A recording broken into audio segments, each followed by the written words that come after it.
This Week in Gaming is brought to you by our friends over at Razer. Razer's just released their new Huntsman keyboards, optical switches, and all kinds of other fancy laser technology. What does that mean to you? It means it's the best keyboard you'll ever own. Paul and I think so, at least. And you can pick yours up over at multiplayerpodcast.com/Razer. Use code multiplayer at checkout to get yourself a free gift and the best keyboard you will ever own. Now, on to the show!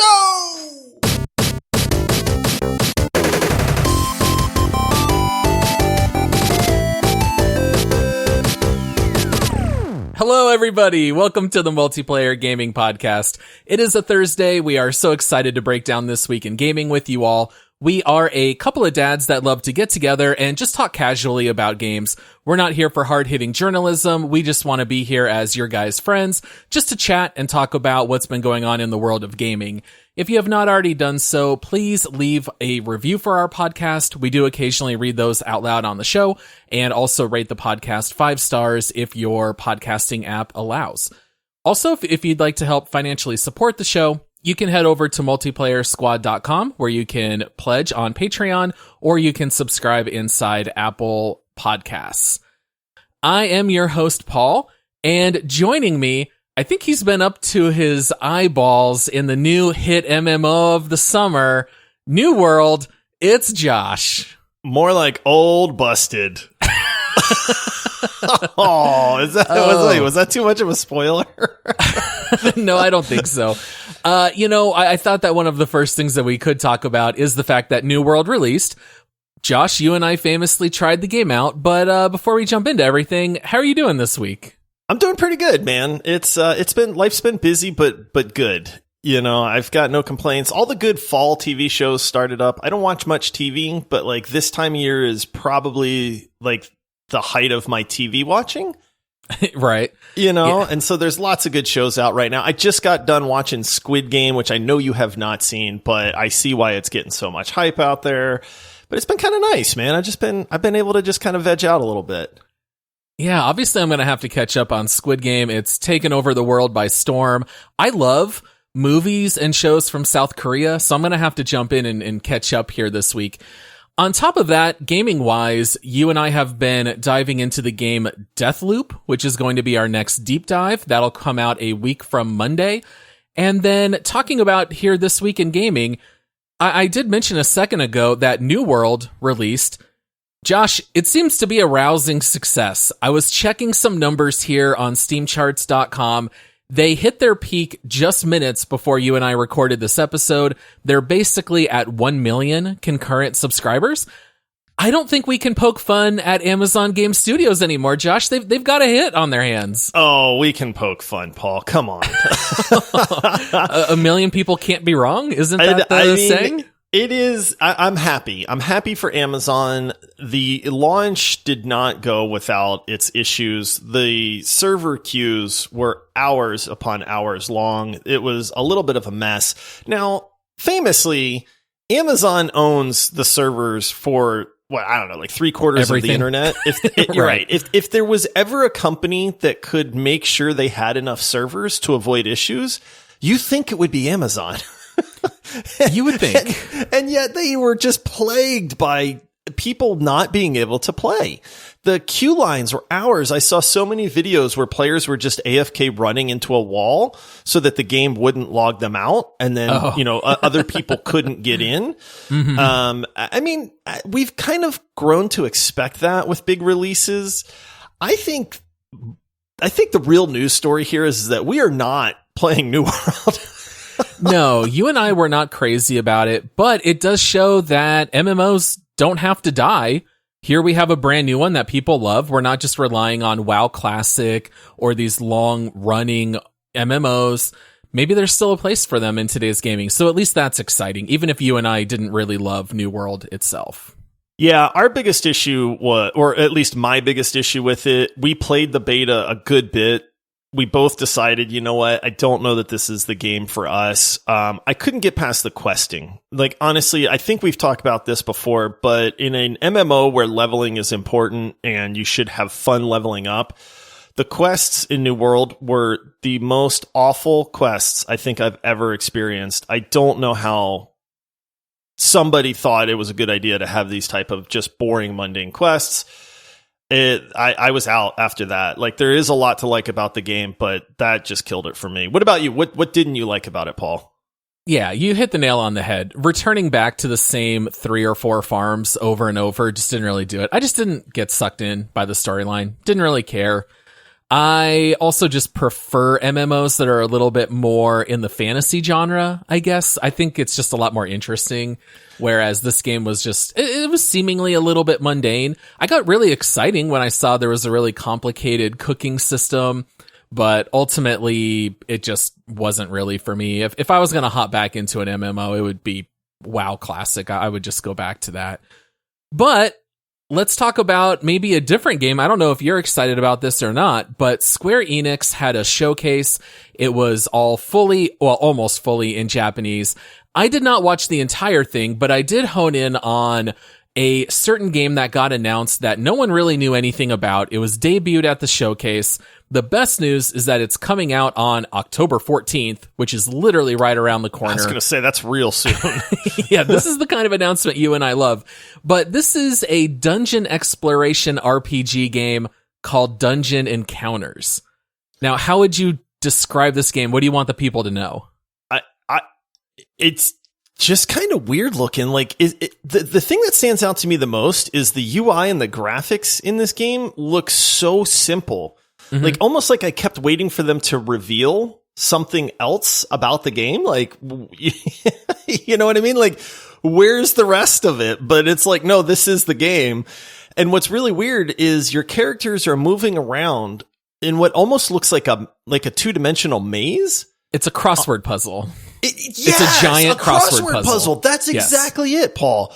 Yep. That you hit the nail on the head right there, man. Because I could not. I was thinking maze, and I'm like, it's not really a maze because I don't think you can get lost. But yes, it looks exactly like a crossword puzzle, and it's got these weird random numbers like scattered around the map, and I just didn't really know what was going on.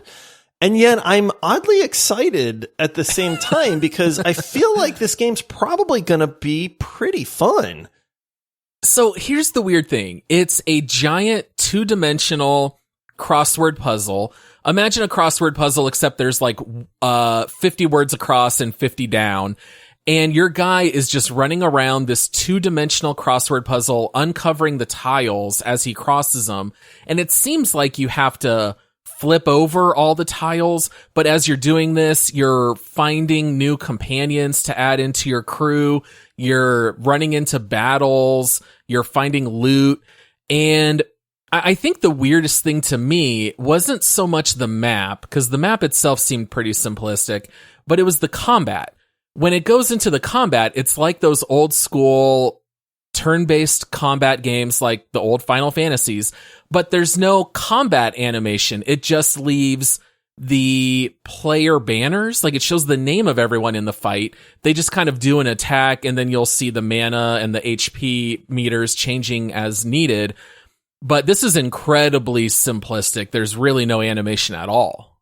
Yeah, it's almost like it's almost like it started to load into combat, and like the character names and the monster plaques like loaded in, but right. And then there's nothing in the middle. It just got stuck. That's what I was saying in the beginning, right? Is I kept waiting for like more to come up on the screen, and it never did. You do see these weird animations. They show, you're obviously fighting a few dragons, and one of the dragons breathes, and the fire breath comes out of its name icon plaque thing, and then spreads over to your characters, and you can see them take fire damage, and they all take a ton of damage and stuff. So very simplistic in its UI, but it looks very in depth in the systems, in the gameplay and stuff like that. I know when you're moving around the crossword puzzle map thing that you're trying to count off a certain number of squares explored. Right. And then if you do, and you do it like exactly or something like that, you get a bunch of ability points, and then you can spend the ability points to upgrade your characters and their skills and stuff like that. So I feel like this is a fully fledged RPG, but without any of the graphical elements that might go along with a good RPG. Yeah, they really hone in on the tagline, don't feel, think. And so I think this is trying to combine almost like puzzle elements with an RPG and stripping it down just to the bare minimum. So this is kind of like solving a puzzle with RPG elements. The presenter himself actually made me chuckle as I was watching it because he flat out says, at first glance, you won't know what to make of this. It doesn't seem like much. I know it may not look all that fun and it's very hard to describe, but I got my hands on it earlier today and the fun level is off the charts. This is a game that won't really make sense on the surface, but as soon as you get your hands on it, you'll realize just how fun it is. And you normally don't hear that level of honesty in a presentation, but I really liked the fact that they at least admitted, look, we know this looks way out of right field, but if you get a chance to play it, it's actually a ton of fun. You know, I'm admittedly somewhat of a graphics snob. I really enjoy games that have really good graphics to them, but ultimately gameplay is what makes a game fun. You can have the best graphics in the world, and if your game sucks, it's not going to be enjoyable for people. And this game, I think, is going to be one of those where the gameplay itself is legitimately a blast, but there's just not going to be a lot of eye candy there. You know, and it's these kind of games where I feel like you can really get sucked in because if that's all they've done is focus on the gameplay, and I love like turn-based combat, right? Like, I enjoy that kind of stuff. I enjoy the progression element of your characters getting stronger and going from fighting goblins to fighting, 3 red dragons all at once.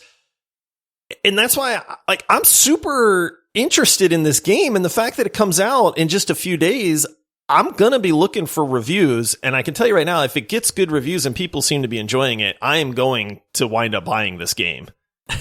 That's exactly what I was going to say. It's not one that I would buy on day one, but I would check back and see what the ratings are, and if it's all positive indicators, I would definitely consider getting it. Now, I can't imagine this is going to be a full-priced $60 game.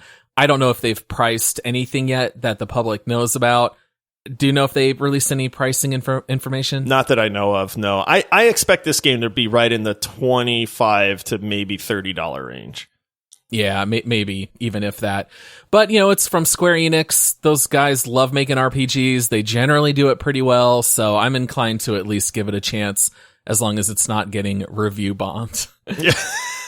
All right. Well, we're going to take a moment here. We just want to say thank you to one of our favorite companies, Razer. Josh and I have been using the Huntsman V2 keyboards. We've been loving it. Josh, tell the people about the keyboard.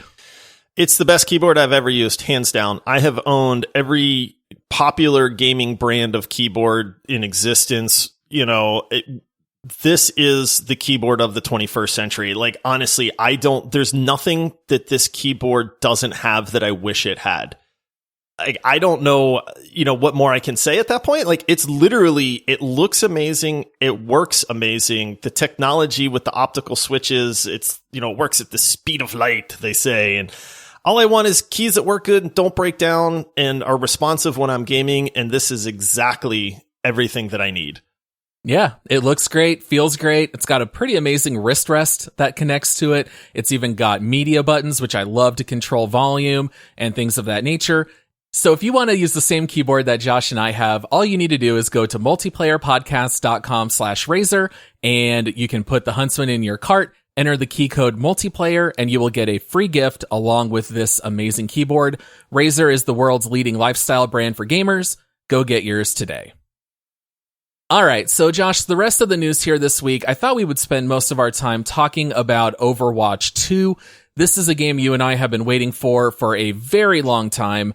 And we have been able to see a lot more specifics lately, and they released some very detailed footage and information, mostly about Bastion and Sombra.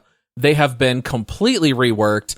Let's talk about Bastion first, because I'm really excited about these changes.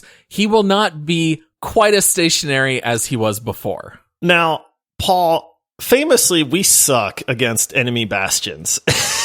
We have struggled, yes, because we have had trouble with teams actually countering Bastions. We are not pros. We are high gold, low platinum level players.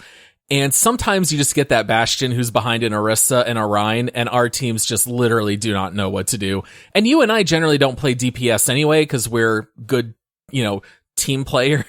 So we tend to queue as tank and healer. But yeah, Bastion's been very hard for us to counter. Yeah, and so he did need some changes. He wasn't used a whole lot.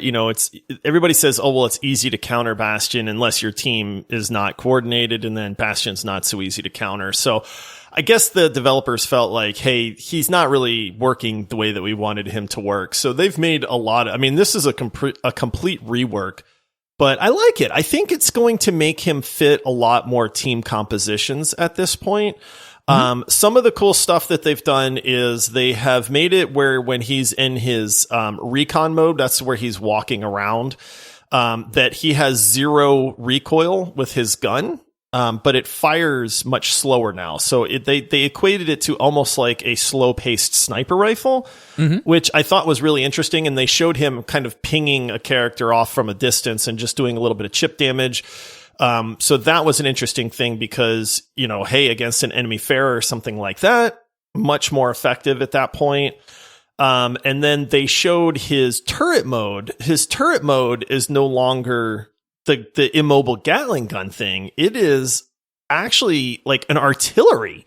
Yeah, he's How crazy is this, Paul? Because think about all the maps where there's choke points and the enemy team is just huddled up like Paris famously, right? Everybody quits Paris, but everybody's just on that ledge in Paris. If you have a Bastion and he can artillery that ledge, I'm assuming it does enough damage that the enemy team doesn't want to just stand there and eat 3 artillery shells. So I feel like the gameplay for those changes alone is pretty massive because there's not that balling up aspect on defense anymore. Yeah, I believe I read that it will do 300 direct damage and 300 splash damage. So it does a lot of AoE, and you get to basically when you pop your ult as Bastion, it zooms you out to an overhead view of the map, and you get to click 3 areas where the artillery strikes go. So being able to shoot those choke points will be great. I think it'll be a way that you get to move people, kind of control where they go, get past the chokes. And I think you're bearing the lead here, Josh. Bastion has a hat.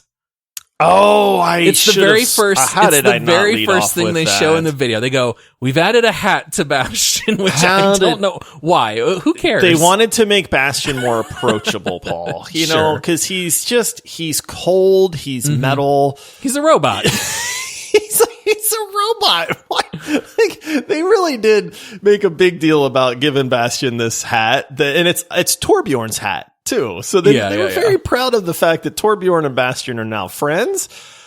I guess. I don't know, man. It's so funny. I love it. They did also remove Bastion's self-repair, so that has now gone. And the one thing I think if anyone was really criticizing the changes, it's Bastion's alt fire mode. So now he basically throws a sticky bomb that can bounce around corners, kind of like Sigma's primary fire, but it'll stick to players and then it does AoE damage. So some people were like, why would Bastion be throwing sticky bombs? But I love the fact that he's now mobile. If you see a Bastion on your team, you don't have to make all 5 players build around Bastion where you have to have a Mercy and you have to have double shield. Now he can actually move. When he's in his, whatever they call the mode where normally you sit down and you used to be stationary, he'll just slow roll so he can still move, but it's not at the normal speed. So to me, it sounded like a character I would want to play. I never want to play the current Bastion. This one, I'm a little excited to try out. I'm excited too, and I need to clarify something because I misspoke earlier. So he's got his 3 different modes. I said that his second mode was artillery. That's actually his ultimate. That's his ult. Right, that's his ultimate. He still has his turret mode, where he's, the spinning Gatling gun, but that is, he can actually move during it now. Now, I'm imagining because they said with reduced speed. So I'm thinking, remember how Orisa, how slow she was when she used to fire and move? Yeah. I think it would be something like that. They've reduced his weapon damage in the Gatling mode by 40%, so it's no longer going to be this just melt everything in sight.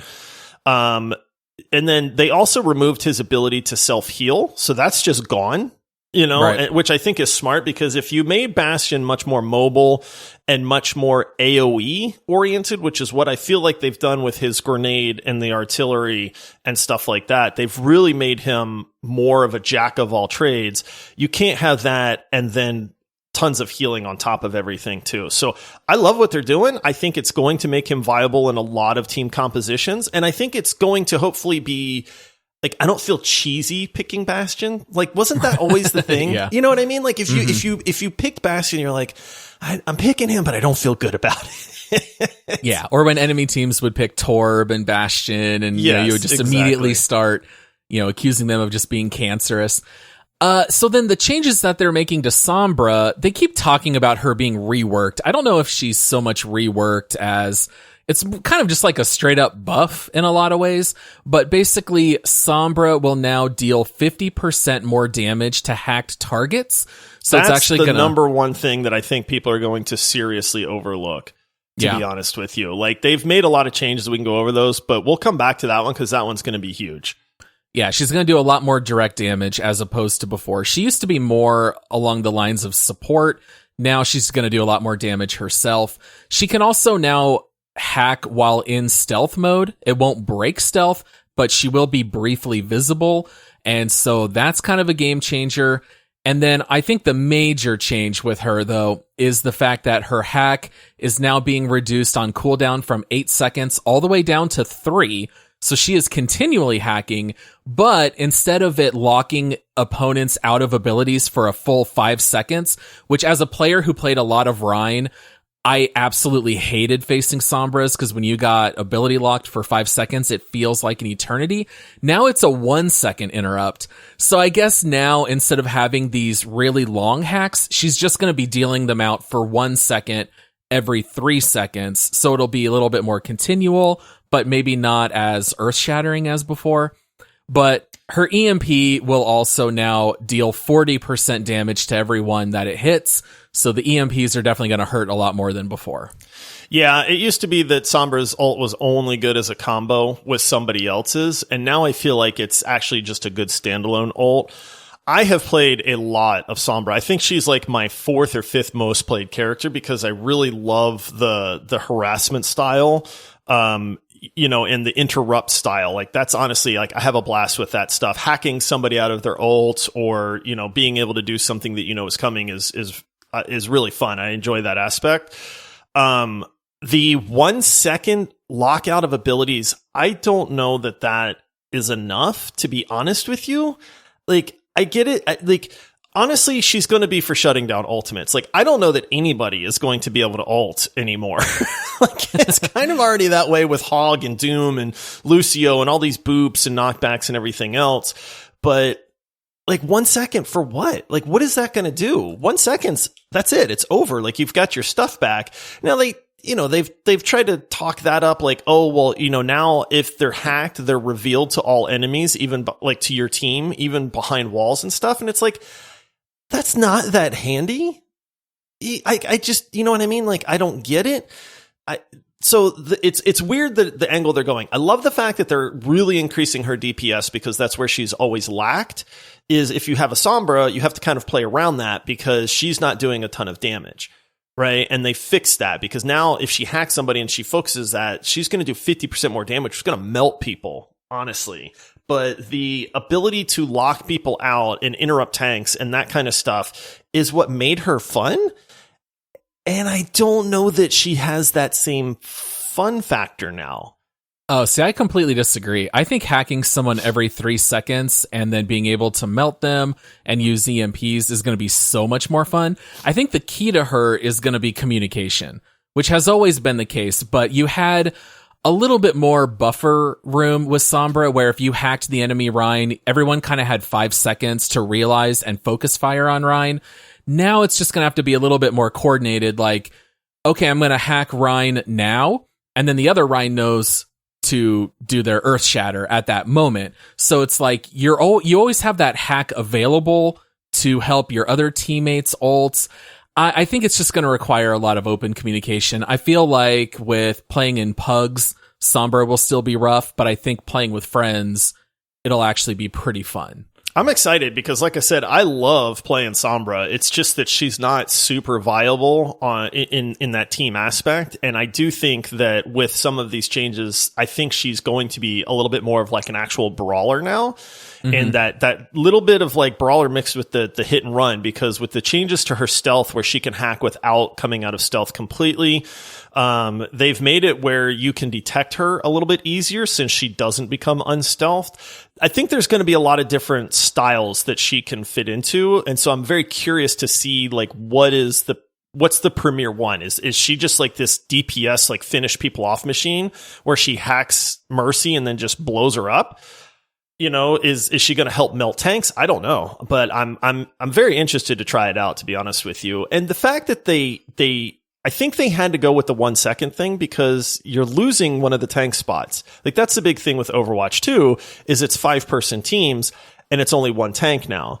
And so if you have a Sombra that can just shut down the enemy tank for 5 seconds at a time, that seems too strong. Right. Yeah, exactly. So I get the balancing aspect of it. I do like the changes, to be honest. I'm pretty pumped to be able to actually do some damage with her. I do too. I was watching one video on YouTube, and what the person was saying is that if you look back historically at Overwatch, they have never liked the idea of characters having any kind of overlap.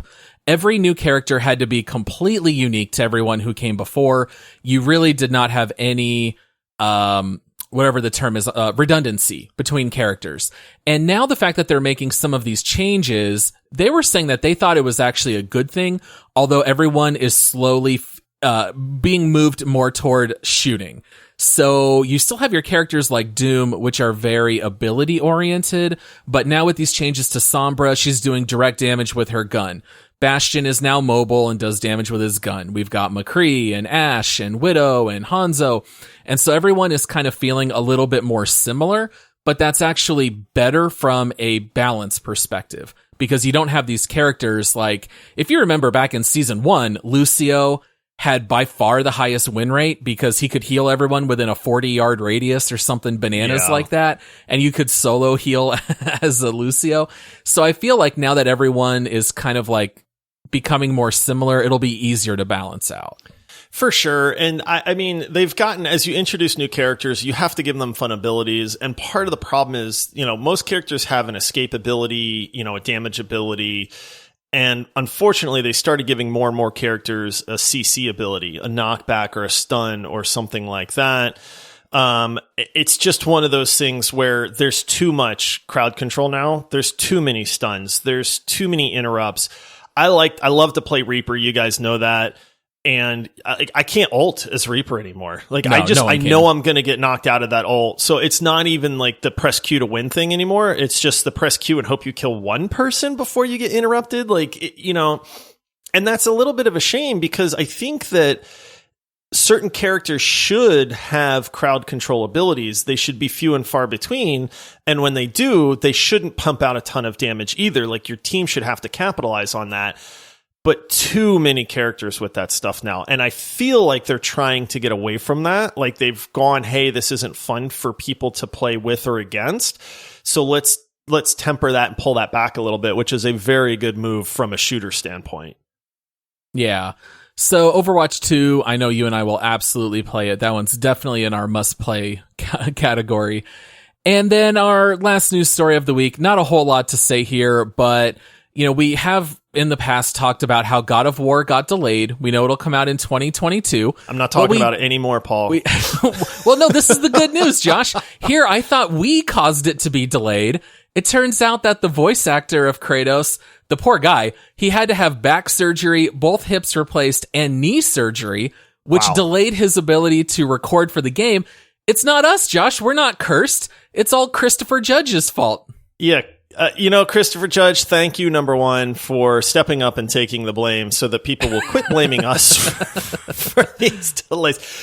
Honestly, this is a feel-good story to me because you would think a giant company, God of War, right? How successful is that developer at this point?